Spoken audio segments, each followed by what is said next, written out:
Hi, my friends. Amitabh Ali here again for another edition of whatever this channel is and is turning into. And I'm just making a video for you about why I decided to become a Buddhist. So, in the past, I thought, following any kind of religion or calling yourself a Buddhist or a Christian or Hindu or anything like that, it's just a label and there's no worth in it. But there is a lot of worth in calling myself a Buddhist for me. And I want to explain why I've chosen to become a Buddhist and what it actually means anyways.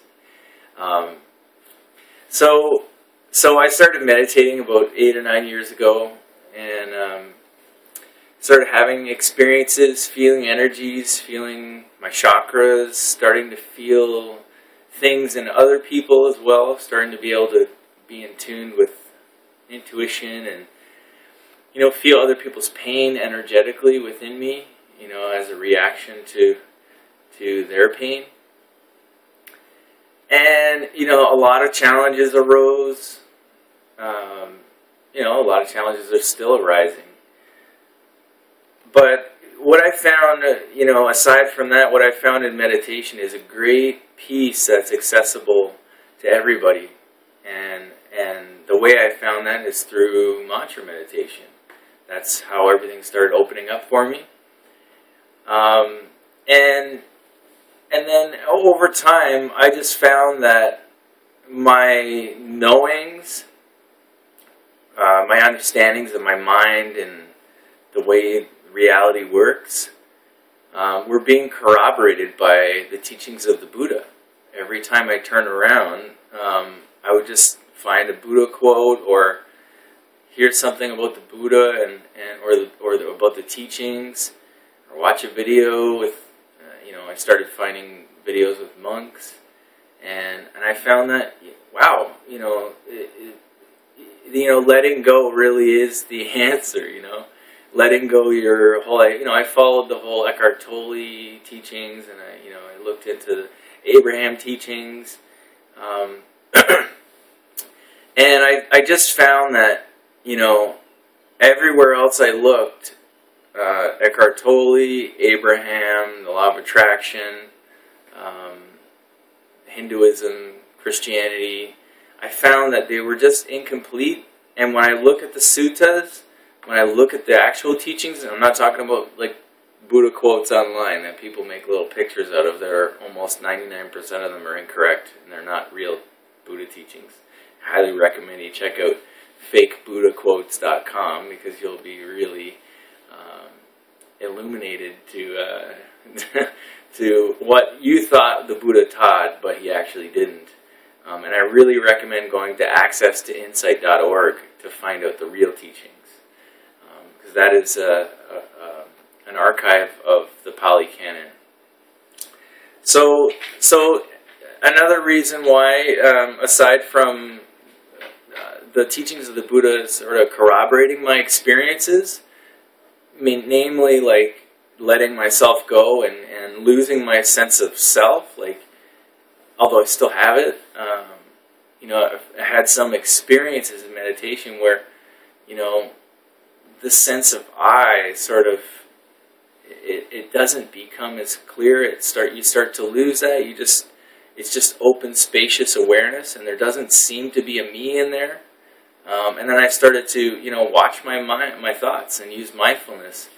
And I started to see that I'm not actually choosing what I'm thinking. The thoughts are just arising. And I can't always make them go away. So I definitely don't choose like 99.999% of my thoughts. And it's difficult to make them go away.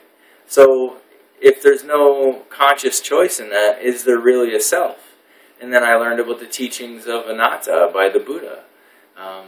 Lack of self, lack of ego, And I see everybody going around looking and believing in ego, and if you follow Eckhart Tolle, the pain body. And I start to realize that, these things are impermanent too, Is there really an ego if if it's dependent upon, if it's conditioned? Is it really a lasting thing? Is the ego really real? Or is it just habits? And, you probably see a video, maybe I'll post it. Maybe I'll try to post it right here. I'll see what I can do. I made, several years ago in a bathroom, and I thought, maybe enlightenment is just a habit. And definitely, the ego is just a habit. They're just mental habits, and that's not a self either, right? So, and I realized, like, everything I want is just from stimulus. And once you learn about the teachings of dependent origination by the Buddha, which is, like, it's so mind-blowing, you start to see that, you have contact with form, with feeling, with sense impressions, hearing, sight, sound, touch, taste, smell, and then you have or mental stimulation, or pictures or images or somebody talking, and then you have the desire after that, and then it's sort of, if you watch your mind, you find you have one thought, and then that thought grows if you don't pay attention to it and don't let it go. You start to get involved in it, and it just grows, and it's like, is that really a self? Is that really an ego, or is it just lack of awareness? And is it just dreaming? Is that really a self? I'm not really sure. So there's the teaching of anatta really makes sense to me, and I've had some experiences now that I went to Thailand, my attempt to become a monk, and I was meditating, doing walking meditation, and I was following the instruction of the monks to go through the senses. And I was doing walking meditation, and I was at the taste and smell and touch. Mostly the taste and smell didn't really do much for me, because they're very weak, and they're not sort of active all the time. And touch, it's you can start to see impermanence in touch when you feel, the feeling's changing all the time. When you touch the floor, it's, the feeling is impermanent. It's dependent upon the contact with your clothes, with the wind, with your thoughts. Mental feelings, physical feelings are dependent upon mental feelings and mental stimulation.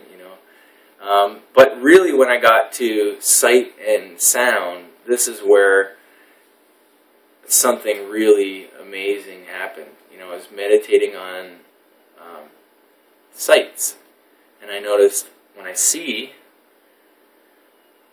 I only see one thing at a time. And then I see something else, and then I see something else, and that was kind of interesting. But it really wasn't until I got to the sound when when I'm a musician as well. So it was really hit home for me when I was listening, really paying attention to sound. And you're just kind of walking, and your gaze is down, or it could be straight ahead, and you're just listening with open awareness. And I noticed that the listening didn't really seem, my awareness didn't really seem to be here. My awareness kind of seemed to be wherever the sound was. If I heard a branch falling, 100 feet away, it was like I was 100 feet away, If I heard the water dropping off the top of the sala, the meditation sala, it was like I was over there then. First I was there, and then the next sound I was over there, and then, I heard my steps, and then I was down on my feet, and then, so I can't really say that, I'm hearing. Maybe hearing is creating me. And and it sounds weird, right? But if you look at the teachings of dependent origination, the Buddha taught, and this is not like a dogma, this is what he discovered for himself, and we can all discover for ourselves, is that contact, when we have contact, so hearing, if I hear a sound, then that creates hearing consciousness. And so I become conscious. A consciousness is created because of that hearing. So this is a really important distinction. And I think, in society we've hijacked the word consciousness to think it means awareness. Because awareness is completely different. You could be aware of something. But we think that consciousness is who we are. But if you really look at it, are you conscious? Or are you even aware? But let's focus on consciousness. Are you conscious if you don't have stimulation? Do you have taste without a taste? Without a stimulation to taste something on your tongue? Do you have hearing, without a sound? They're inextricably, intertwined and connected. The consciousness that arises is intertwined with the contact that created it. So it's like the whole, what would you call it, an analogy? It starts with an I. Anyways, if a tree falls in the forest and there's no one there to hear it, did it happen? I don't know what exactly it is, but you think about that, and that's not as simple as it sounds. You say, well, of course it happened. If it fell, it fell. But you can't really know unless there was someone there to witness it. And if it fell, so it's really tricky, right? Like, we have to really look into these things. If the tree fell and you heard it, did you hear it, or did the tree falling create you? Because where were you before? We're always following these fleeting senses, right? So there's a sound, and then I'm over there. There's a thought, and then I'm in my mind, and then there's a feeling in my body, and we're just moving around from sense to sense to sense. Or is there only sense moments? Is there really a self, or is there just this contact with some type of physical organism? This body and mind. Is there just contact with this body and mind? Is this body and mind really who I am? So it might be a little bit confusing, but the thing I can recommend to investigate would be your hearing. Spend some time. Go to somewhere in nature and just listen. And don't believe that hearing is who you are. Because if you believe it's who you are and your consciousness is who you are, then you're kind of stuck, right? You have to be willing to be open to discovery and just listen and find out where you are. Are you here, or are you at the sound? It's really interesting. Anyways, that's part of what convinced me of this path. Really, my meditation experiences are corroborated by the teachings of the Buddha. I don't find any fault in the teachings of the Buddha. And then I just want to kind of talk about the path. The path aspect of it, which is the only aspect of it. It's a path. Being a Buddhist is not about believing the Buddha is a god, or the Buddha is not a god. But believing the Buddha can save you or anything like that. It's not about that. The Buddha was a teacher, and it's no different than a math teacher. If you wanted to learn math, you go to a math teacher. If you want to learn how to play hockey, you go to a hockey coach. The Buddha is an enlightenment coach. He's a freedom from suffering coach. So if you want to be free from suffering, you can read the Buddhist teachings and follow the path. And so this path is called the Eightfold Path, the Noble Eightfold Path. And I'm studying it, right? Because there's a lot to it, and there's a lot to discover. So the first step on the path, and they're not linear, it's a cohesive, you could almost think of it like a circle. You know what I mean? Like there's not one point of the circle that is a starting point. It's all together. It's all one, right? So same with this path. But there can be a sort of steps. You know, if you don't build upon it, you know, you might not be able to experience, you know, the last step with the 4 jhanas, the right concentration or right samadhi is what it really should be called, and the monks call it that. So it starts with, so it's linear, but it's not linear, if that makes any sense. So it starts with right view, and right view is there. It's the 4 Noble Truths. Try to look this way so it looks like I'm looking at the camera. So right view is the 4 Noble Truths. That the first Noble Truth is that there is suffering. So there is suffering when I'm attached to views, when I'm attached to perceptions as a sense of self, or mind as a sense of self, when I'm attached to desires. So attachment and desire are the source of suffering. When we can't radically let everything go. So there's suffering, and then the second Noble Truth is that there's a cause, and that what I just explained. So the first Noble Truth is that there is suffering in the world, and there's a lot more suffering than we realize. You know, even our desires are suffering, even our pleasant sensations are suffering because they cease. Right? They're not permanent. And there's a cause. The cause is the attachment and the desire and the clinging. And there is a cessation. There's a way to end suffering. And then the fourth Noble Truth is that there's a path, and that is the Eightfold Path. So the right view, the Eightfold Path is part of right view, and right view is part of the Eightfold Path. They're connected. And that there's dukkha, anicca, and anatta. There's suffering, impermanence. These are the 3 noble, not the 3 Noble Truths, but they're the 3 truths of existence. That there's suffering, there's impermanence. Everything is impermanent. If we attach to things, we'll suffer. If we're attached to things that are permanent, we think things that are impermanent are permanent, then we'll suffer. And if we believe in the sense of self, we believe that our experience is who we are, and our awareness is who we are, and our consciousness is who we are, and our thoughts is who we are, and our body. There's something called the 5 aggregates of clinging. So there's the body, feeling, perception and memory,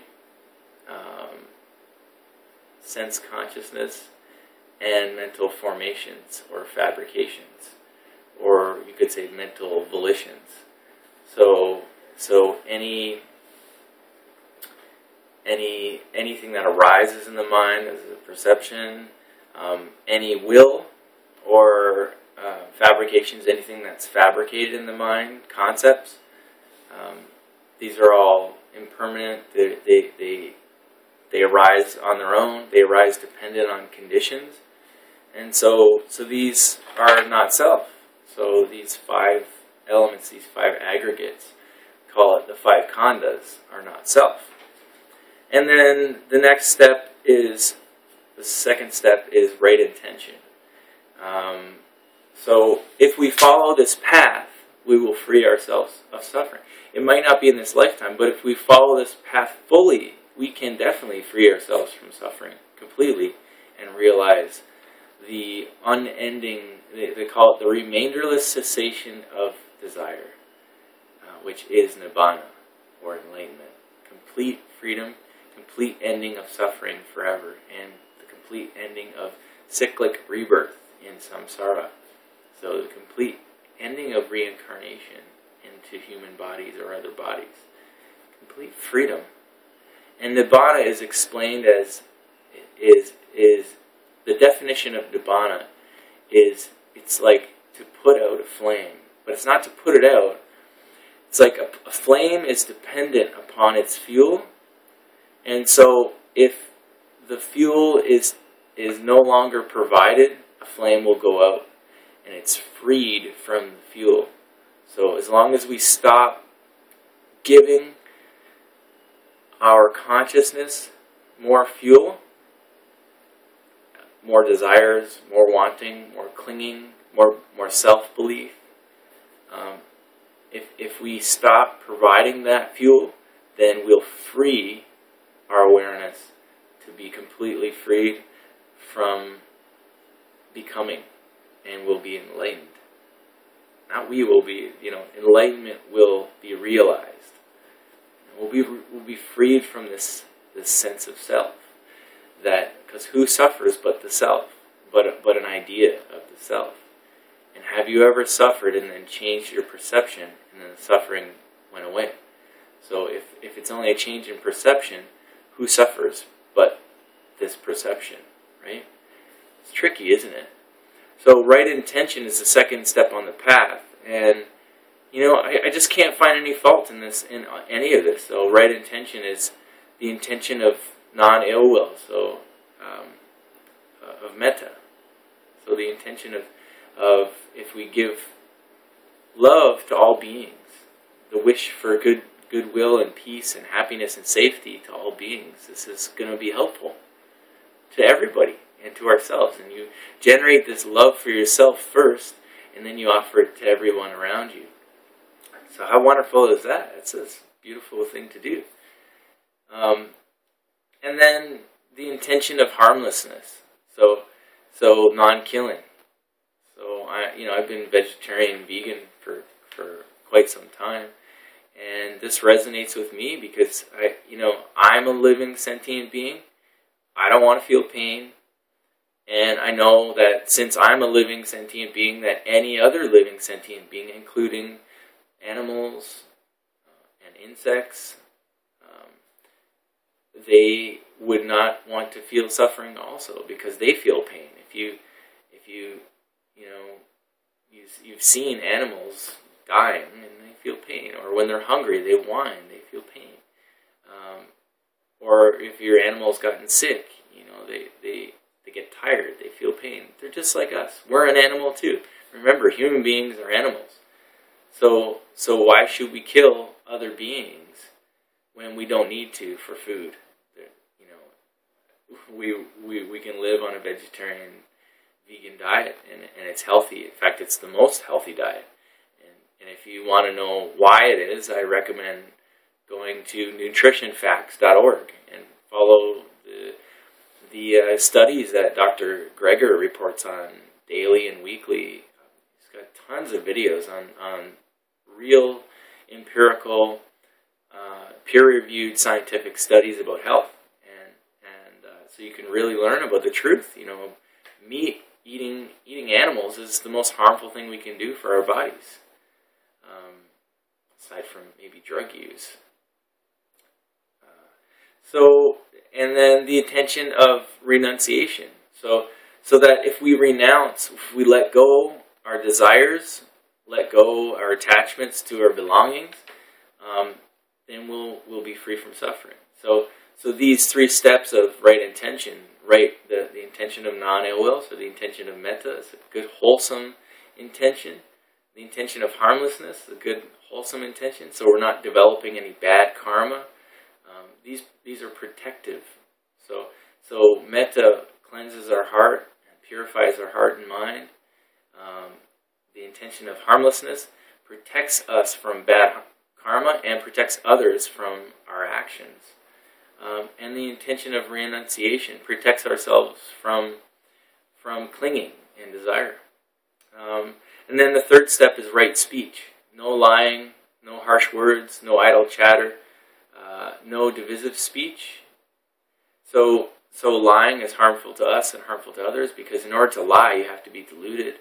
And how do you feel when someone lies to you? It hurts, right? So we're protecting others, and we're protecting our own minds from hurt and harm.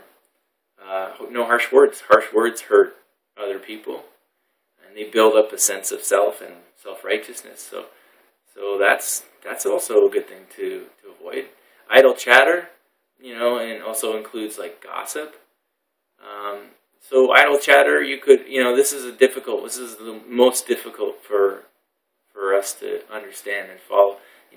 We think that, we're connecting with our friends by talking about our lives and talking about, but it can, there's skillful speech and unskillful speech. If we're talking about our pain and our feeling and our experience in our life, that can be helpful for investigating so that we can look into it and become more mindful and become more peaceful and have more understanding. But if we're talking about celebrities and what this person did and what that person did, that's not right speech.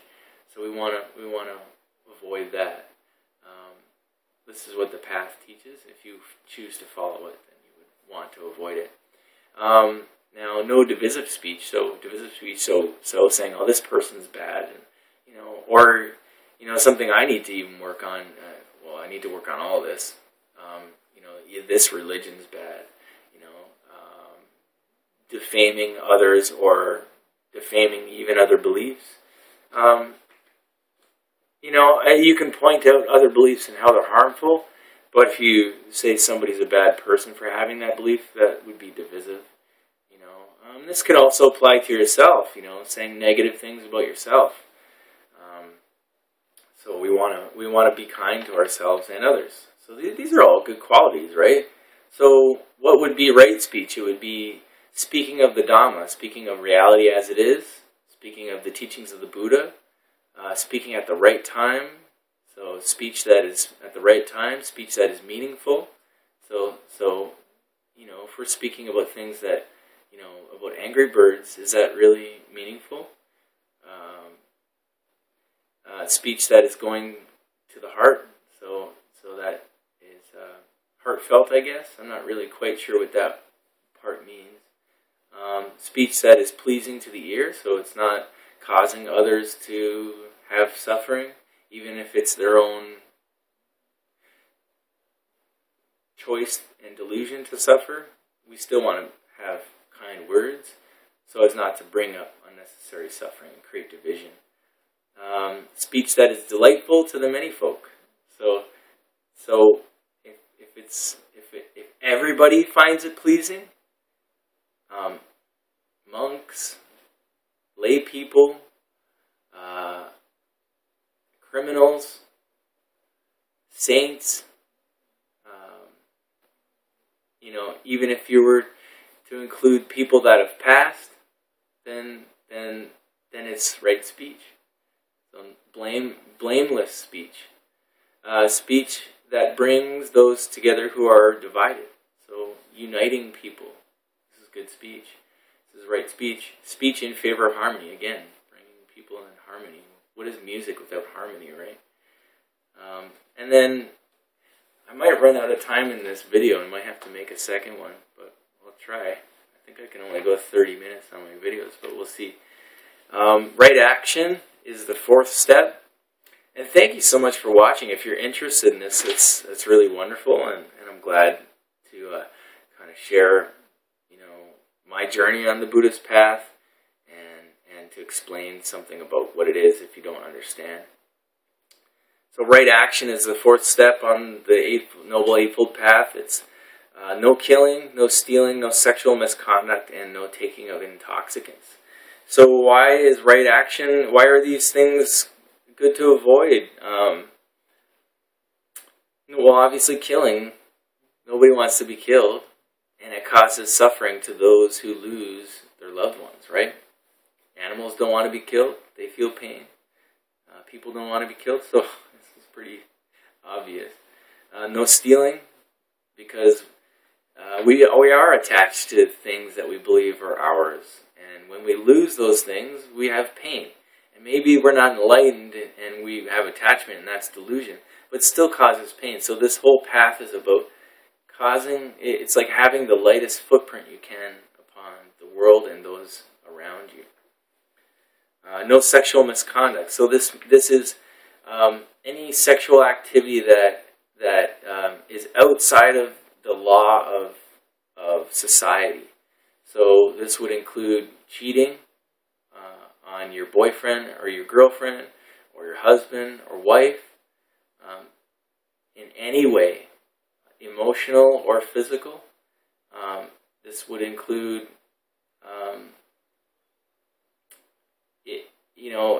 having sex with with a prostitute, because in our society, we don't believe that it's a good thing to do, and it causes harm. And in our society, it's not like people that are prostitutes are doing it for a good reason. They're not doing it because to earn a good living and because it makes them feel good. Most, I've never met a prostitute, but I would assume that they're very troubled. They may be drug users, very low, and it's a last resort.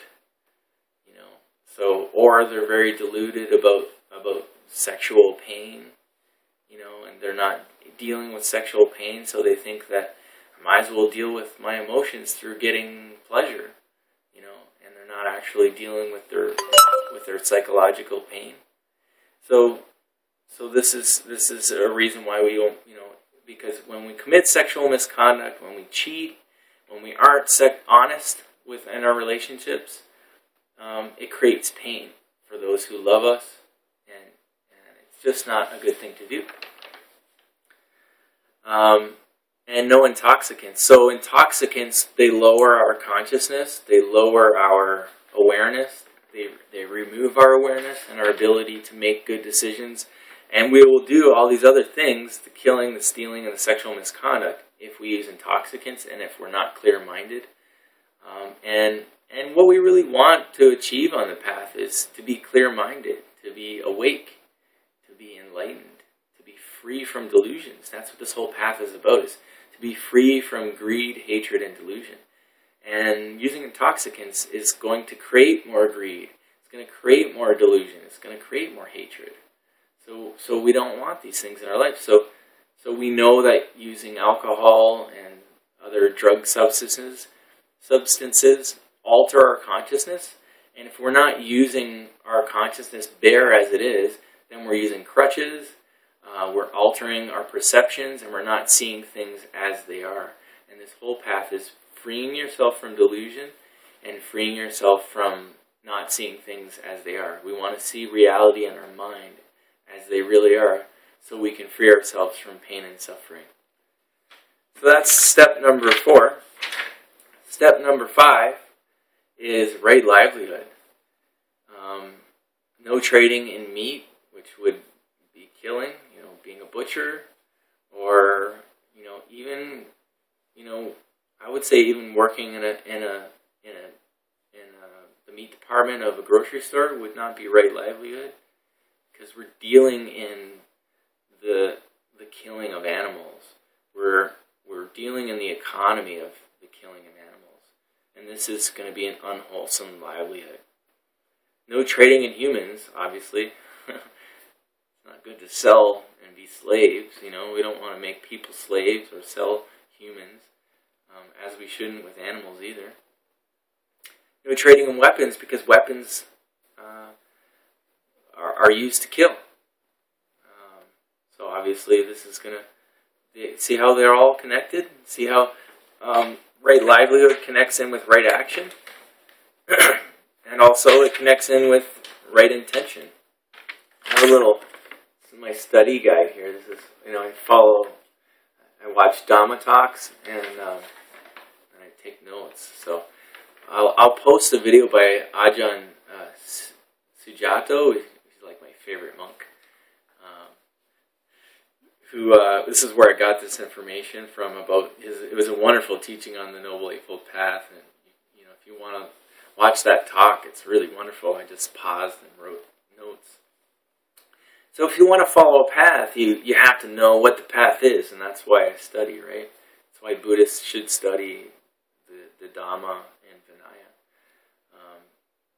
More so the Dhamma for lay people, but definitely the 5 precepts for lay people, and then the monks have more to follow. So no trading in weapons, because they're used for killing, right? No trading in intoxicants, because these encourage deluded consciousness and awareness, and depressed consciousness and awareness. They encourage violence. Alcohol certainly does, and any other kind of drugs that alter our consciousness are not allowing us to see things as they are. So we wouldn't want to be trading in them either, because we'd be promoting them if we work for an organization that sells alcohol, or if we sell alcohol or any other kind of drugs. And not trading in poisons. So this would be like chemical poisons, nuclear weapons, anything that's harmful to the environment or to humans. We wouldn't want to do that either, because it's not following the intention for harmlessness, which is in right intention. So very important, like these things are all interconnected, and that's why it's such a cohesive path. And right effort is the abandonment of arisen, unwholesome states. So if we have anger or sadness or depression or lust or greed, desires or hatred, jealousy, these are unwholesome. These are states where we don't feel good, where we don't feel peaceful, where we're not, mindful. So we want to abandon these states that have arisen, that are unwholesome. The second part of right effort is preventing the arising of unwholesome states. So we want to be mindful of our awareness and where it is, what it's paying attention to, and our thoughts. And if we see unwholesome mind states starting to arise, we want to prevent them from arising and use the antidote to that. Use the opposite of that. Use wholesome mind states. Use metta as a medicine for unwholesome mind states. And the teachings of anatta, anicca, and dukkha. If I follow these types of thoughts and feelings, and I don't let them go within a short period or immediately, I'm going to suffer. These feelings and thoughts are impermanent, so why would I hold on to them? And they're not self because they are impermanent, and because they're dependent on conditions. So cultivating unarisen, wholesome mind states. So we want to bring up wholesome mind states, peace, happiness, tranquility, serenity, equanimity, metta, goodwill. We want to help these to arise. So using wise attention to help these wholesome mind states arise. Because these are good. They're good for us, and they create positive feelings and positive emotions and positive interactions because of those feelings, thoughts, and emotions with others. So they help support, wholesome interactions. They help support the intention of harmlessness. They help support the intention of renunciation and non-ill will. They help support the cessation of suffering. They help support no harsh words, because we wouldn't speak harsh words if we were feeling happy and peaceful, tranquil, and having acceptance and serenity, because those thoughts wouldn't arise. So they all support each other. And then we want to sustain wholesome mind states that have already risen. So this is important. If we have peace and tranquility and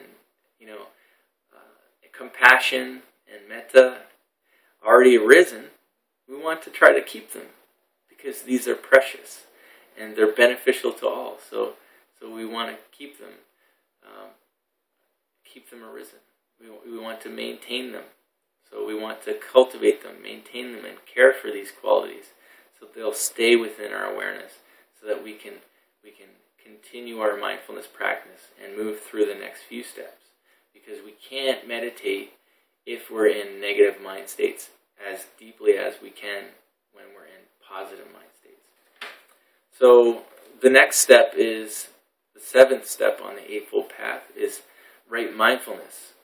And this is mindfulness of the four foundations of mindfulness. It's using right attention, wholesome attention.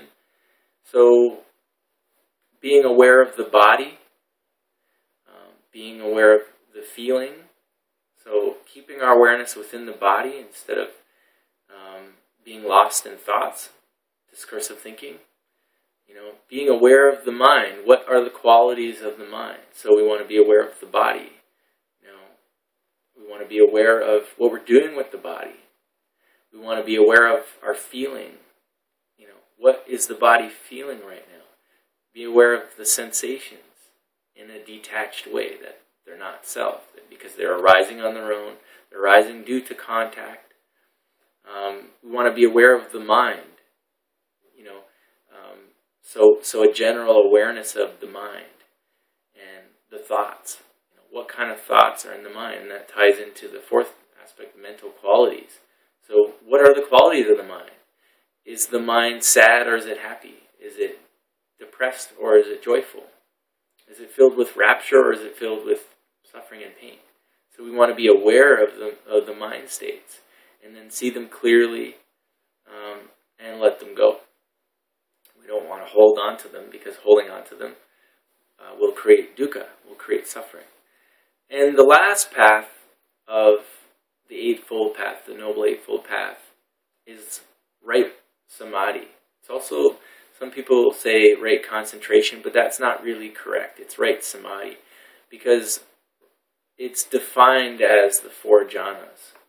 So it's not just meditating. It's meditating in a specific way as to arise the four jhanas. And these are 4 levels of concentration that, and I'm going to post some links below specifically on the 4 jhanas, because this is like a whole, it's not separate, but it requires special attention. The 4 jhanas, I can't remember specifically what they are, but I'll try. I'll make my best effort.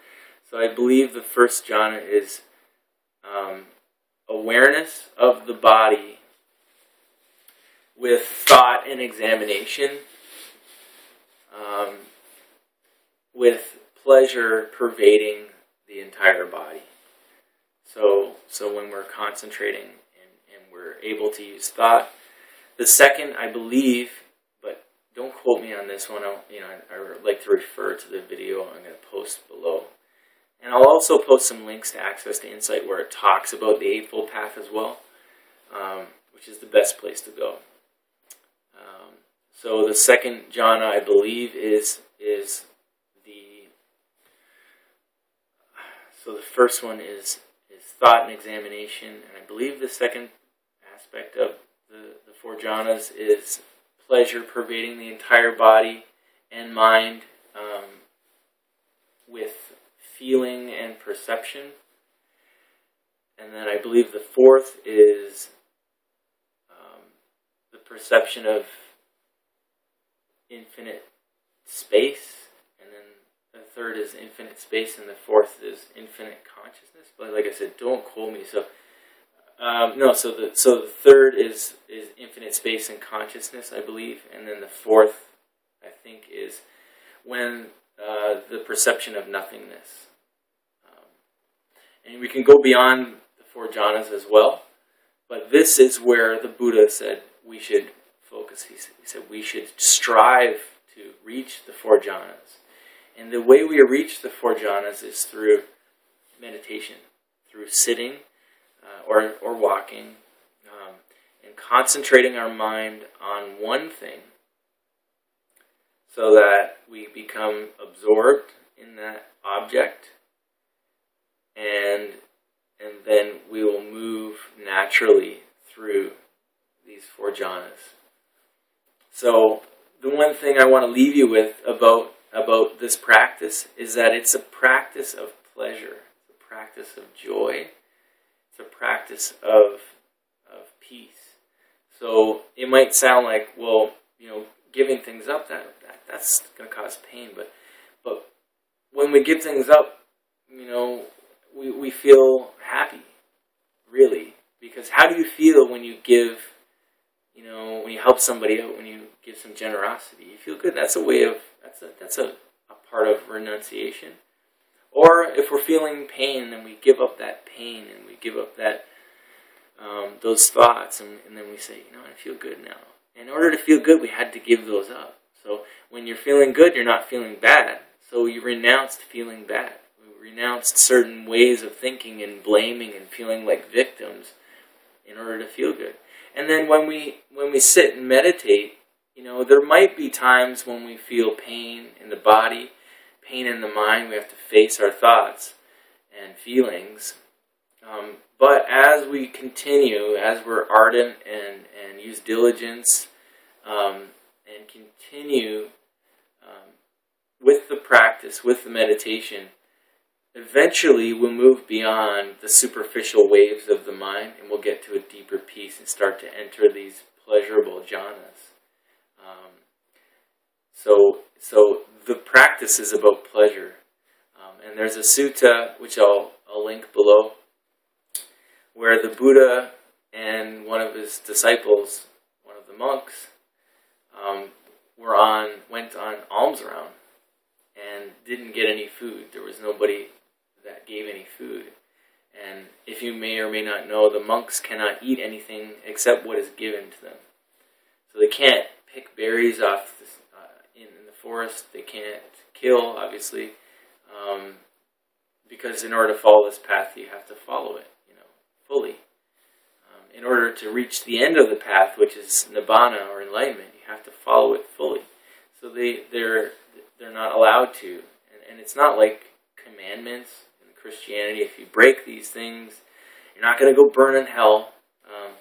Aside from some of the more serious ones, you could be reborn in some of the hell realms or the ghost realms. There are these different levels of existence. There are lower realms, the animal realms, the hell realms, the ghost realms, and then in the middle is the human realm where we have the opportunity to realize enlightenment. And then there's the heavenly realms, the angel realms, the deva realms, the god realms, the energetic being realms. So there's lots of experiences we can have through reincarnation, but in the end it's cyclical. And if you go up, you can come down, and if you go down, you can come up. But the teaching is that it's much harder to come up than it is to go down. It's easier to go down and harder to come up. So we want to really use this life, and the Buddha taught this a teaching called the precious human life, precious human existence. That the analogy is, and then I'm going to wrap this up. This is a long video, and thank you for watching. I hope you've enjoyed it. The analogy of the precious human life is that there's a turtle in the great ocean. The ocean is massive, right? That arises once every 100 years. And the turtle, and there's a ring. There's two translations of it. One of them is that there's a ring, and one of them that there's a log with a hole in it, and floating. The real translation is the log. So the log is floating, and it doesn't disintegrate for those 100 years. And the turtle, out of anywhere it randomly pops up, once in 100 years, if it were to pop itself up, its head and poke its head through that yolk, through that hole or that ring or the hole in the log of wood, the chances of becoming a human are as rare as that. So this is a precious life. We should honor it and use it wisely and not waste it. We should meditate and have a spiritual practice. Even if you can't follow this path fully, maybe you can follow it partially. Maybe you can meditate for 10 minutes a day. Wherever you are. Maybe you're a single mom or a single dad, and you can't spend as much time as you would like to, but you can spend some time. You could meditate even for 1 minute a day, or you could use mindfulness while you're doing your daily activities. So there are always ways. While you're going to the bathroom, maybe you could be repeating a mantra. while you're driving to work. Maybe you could be repeating a mantra, focusing your mind. Maybe you don't have time to sit in actual meditation. But there are things that we all can do. We can all take 10 seconds to count to 10 and focus on our breath a couple times a day. So there are ways, and following the path in some way is better than not following it at all. However, if you can, I think we can all follow the path. It's just about the degrees and the intensity of which we follow it, really. Because we can all avoid killing. We can all avoid having harmful, negative thoughts about people. And if we do have those negative thoughts, we can let those go through right effort and replace them with positive thoughts. We can all avoid lying. We can all avoid harsh words. We can all avoid idle, gossipy chatter. We can all avoid divisive speech. We can all avoid stealing and sexual misconduct. So we all can follow this path. And it's a good path. And this is why I've chosen to become a Buddhist. The main reason I call myself a Buddhist is because it helps to have, it's like an identity to release all identities. So if you believe you're a bad person, you'll feel negative and depressed all the time. If you believe you're a good person, you'll probably, you might do more positive things. You might help others. If you believe you're a Buddhist and that to be a Buddhist is to follow this path, it will help you remember to follow this path. So sometimes labels can serve us, even though I know I'm not a Buddhist. I'm not anything. I have a human body and there's an experience that's happening here. But none of these are who I am. So this is why I've chosen to become a Buddhist. I love you so much. Thank you for watching. Subscribe to these videos if you like this. I will be talking more about the Buddhist path. If you want to watch some of my early videos to see the transformation and see where I was to where I am now, not that before is worse and now is better, but this is the path I'm following. This is the path I will always follow in my life, because it's the path that I can use. It's like a tool to release myself from suffering. I just want to note one more thing is let's be careful about what we call a spiritual path. And a lot of people say that they're on a spiritual path, but there's no real destination.